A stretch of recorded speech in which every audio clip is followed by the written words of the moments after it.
नमस्कार, मी डॉक्टर कीर्ती बर्डे आणि माझ्यासोबत आहेत डॉक्टर निलिमा गाजरे देशमुख. आम्ही दोघीही आज जागतिक आरोग्य दिनाच्या निमित्ताने तुमच्याशी थोडंसं बोलायला आलेलो आहोत.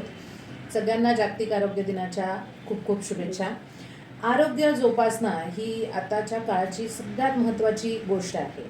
ही एक मौलिक गोष्ट आहे ज्याच्यामध्ये शास्त्र आणि कला हे दोन्ही संगमताने चालतात.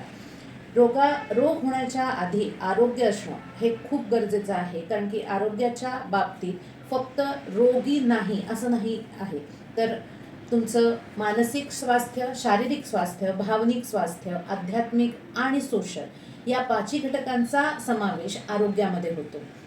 आरोग्य हे करताना सगळ्यात पहिल्यांदा येतं ते भौतिक आरोग्य.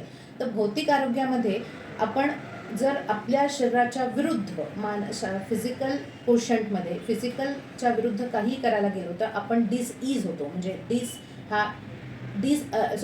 आरोग्य हे इझी राहत नाही किंवा हार्मोनियस वेनी ते पुढे जात नाही. तर त्याच्यामध्ये काहीतरी फॅक्टर्स येतात की ज्याच्यामध्ये आपली हार्मोनी बिघडते, आपली ताल लय सूर बिघडतो आणि आपल्याला त्रास होतो. तर अशा आपल्या शरीराची रचना कार्य करताना आपला आचार, आहार, दैनंदिन व्यायाम, झोप आणि शारीरिक इतर घटक हे हार्मोनियस वेनी चालताना आपण किंवा फिजिकल कोशंटचा हा विचार करतो.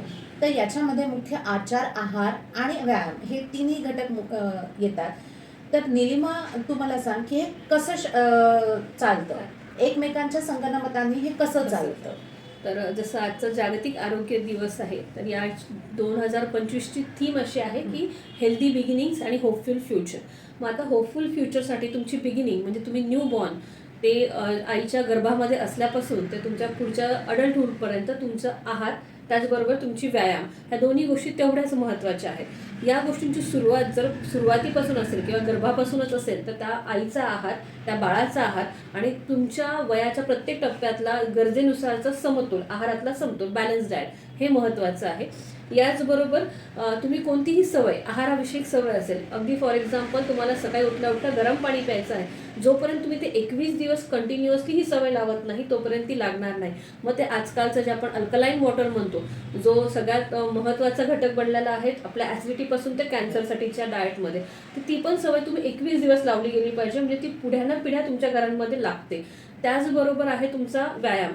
कोणताही व्यायाम हा 3 महिने जर तुम्ही रेग्युलरली केलात तर तो तुम्हाला सवयीचा भाग होतो आणि तुम्हाला जो रिझल्ट पाहिजे, फॅट लॉस असेल किंवा वेट गेन करायचं आहे, मसल गेन करायचं आहे, तुम्हाला काही पर्टिक्युलर ह्याच्यामध्ये धाटणीमध्ये तुमच्या शरीराची ठेवण करायची असेल, तर ते 3 महिने जोपर्यंत तुम्ही त्यावरती कष्ट घेणार नाही तोपर्यंत सवयीचा भाग होणार नाही.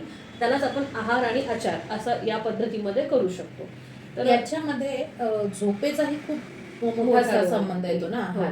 तर तू काय सांगशील की जसं फिजिकल क्वेश्चनमध्ये झोप येतेच, तर हे जर नाही झालं तर माझं आहार बिघडतो, माझा आचार बिघडतो. तर झोप व्यवस्थित येण्यासाठी किंवा हा महत्वाचा जो एक आपली नैसर्गिक क्रिया हे होण्यासाठी आहार कसा असायला हवा? शक्यतो आपण हे खूप कॉमनली ऐकतो की आपल्याला झोप हे साधारणतः जेवण आणि झोपेमध्ये 2 तासाचं अंतर असायला पाहिजे. पण तुम्ही झोपण्याच्या आधी जर तुम्ही मोबाईल बघत असाल तर हे अंतरही वाढतं आणि तुमचे हार्मोनल चेंजेस व्हायला लागतात. त्यामुळे झोपण्याच्या 20 मिनिटं आधी कोणतीही स्क्रीन नसावी आणि त्यानंतर त्याच दरम्यान तुम्ही कोणत्याही, बऱ्याच घरांमध्ये रात्री दूध पिऊन झोपायची सवय असेल, पण ते दूध जर गरम असेल किंवा कोणते पावडर मिक्स असेल किंवा साखर असेल तर या सगळ्यांमुळे तुमच्या परत शरीरामधल्या इन्सुलिनचे डिस्टर्बन्स व्हायला लागतो, हार्मोन्स अपडाऊन्स होतात. त्यामुळे तुम्ही झोपायच्या आधी 2 तास काहीही पोटामध्ये नसावं, म्हणजे शरीराच्या इतर प्रक्रियांना वेग मिळतो आणि आरामही मिळतो. आणि 8 तासाची म्हणण्यापेक्षा 6 ते 7 तासाची शांत झोप.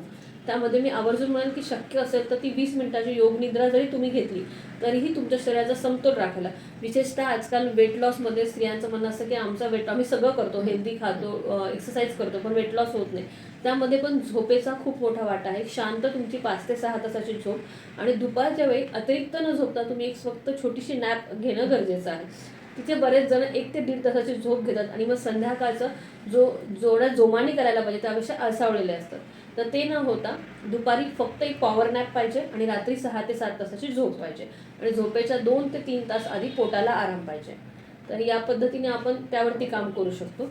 तर आपण त्या पुढे आता मानसिक आरोग्याकडेही बघूयात किंवा मानसिक स्वास्थ्य, त्याच्याबरोबर भावनिक स्वास्थ्य आणि सगळ्यात महत्त्वाचं म्हणजे आपलं सामाजिक स्वास्थ्य.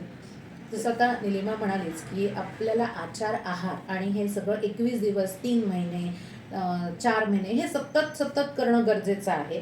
आणि आहार जर असेल तरच आपली शरीराची वाढ आणि सगळे अवयव हे व्यवस्थित वाढू शकतात. जर हे व्यवस्थित वाढले तरच आपल्या शरीरात व्यवस्थित एन्झाईम्स तसे सिक्रेट होतात, ती आता तसंच बोलली, हॉर्मोन्स व्यवस्थित सिक्रेट होतात. हे व्यवस्थित होणं हे गरजेचं आहे. याच्यात कुठेही अव्यवस्थितपणा चालत नाही, कमी चालत नाही, जास्तही चालत नाही. मग या सगळ्याबरोबर जेव्हा लहानपणापासून आपल्याला आईचं दूध मिळत आहे, आई व्यवस्थित आहार घेते आहे, ती व्यवस्थित शिस्तीत राहते आहे, असं जर झालं म्हणजे तिचा आचार जर असेल तर माझ्या बाळाचे, माझे किंवा आईचे, माझे आईचे की व्यवस्थित हॉर्मोन्स एन्झाईम सिक्रेट होतील की जेणेकरून प्रत्येक अवयवाची निरोगी वाढ होईल, प्रत्येक अवयव निरोगीरित्या काम करेल आणि मग माझा बुद्ध्यांक आणि माझे इमोशनल स्टेटस येतात.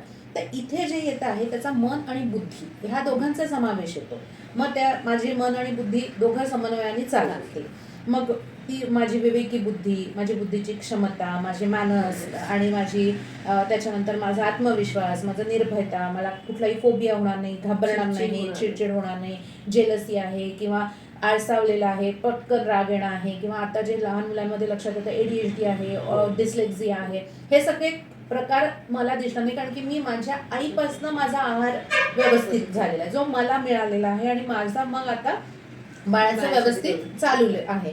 तर या सगळ्या गोष्टींमुळे काय होतं की याच्यामध्ये इतर सामाजिक घटकही इन्क्लूड होतात की माझी जबाबदारी मला कळते आहे, मी कसं वागायचं हे कळत आहे. कारण की मी समतोल आहे. हा समतोल माझा कुठून चालू होतोय तर हा समतोल माझा आधी आहारापासून चालू होतोय, माझा त्याच्यामुळे आचार झाला, माझा बुद्ध्यांक व्यवस्थित झाला, मला सामाजिक घटकांची जाणीव आली आणि मग माझा इमोशनल क्रायटेरिया वाढला किंवा इमोशनल स्किल्स वाढले, कोशंट वाढले आणि मी एक निरोगी सुदृढ आयुष्य जगतो. तर आजच्या आरोग्य दिनाचा हा मुख्य गाभा आहे. तुम्ही आमच्यासोबत एक 15-20 मिनिटं सगळेजण राहिलात, आमचे बोलणं ऐकून घेतलं, त्याच्याबद्दल खूप खूप धन्यवाद. आपण पुन्हा भेटूया. नमस्कार.